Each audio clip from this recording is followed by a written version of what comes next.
Now I would like to introduce Srilakshmi Srinivasan, and she will talk to us about breaking the wall of prostate cancer diagnosis. Over to you. Thank you. Good afternoon, everyone. In Australia, 1 in 6 men will develop prostate cancer during their lifetime. And every 3 minutes, a family receives this devastating news.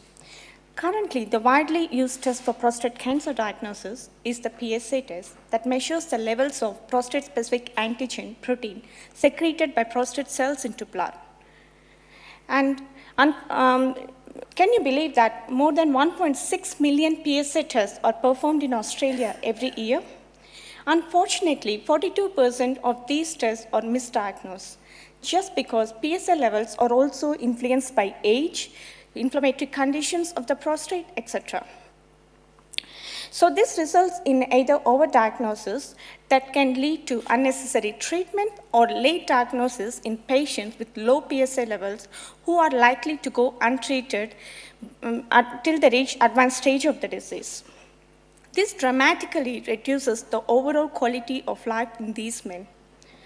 Without proper diagnostics, prostate cancer still claims more than 10% cancer-related deaths in Australia. Last year, healthcare expenditure for prostate cancer alone accounted for more than 350 million. This is a large component of cancer-related expenditure in Australia. To break this wall of inaccurate prostate cancer diagnosis, we have chosen 2 genetic variations within the protein coding region of the PSA gene. These 2 genetic variations will result in structurally varied forms of PSI.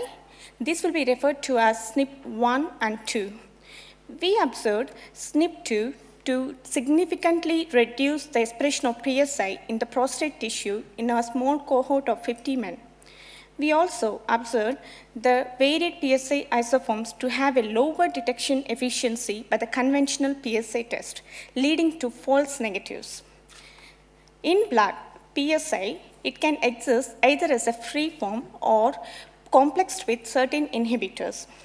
Currently, the measurement of free to total PSA is considered to have a better predictive ability compared to the total PSA alone.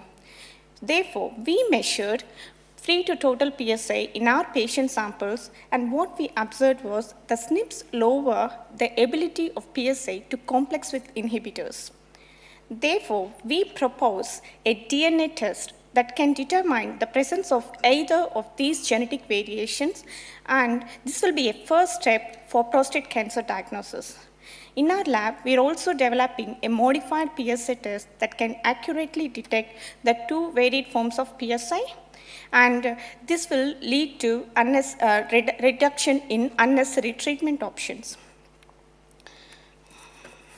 And this will be a game-changing for healthcare, and this is how we break the wall of prostate cancer diagnosis. Thank you. Thank you, Lakshmi. Please, questions.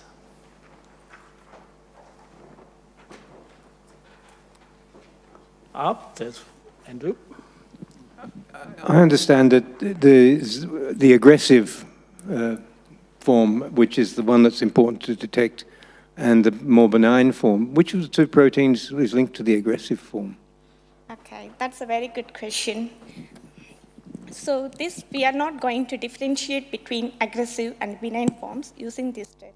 What we are able to detect is whether the patients, because as you would see in the graph that one of the SNP expression itself is lowered in prostate cancer patients. So these patients are prone to false negatives. So what we aim is we'll reduce the false negatives rather than differentiate between indolent versus benign.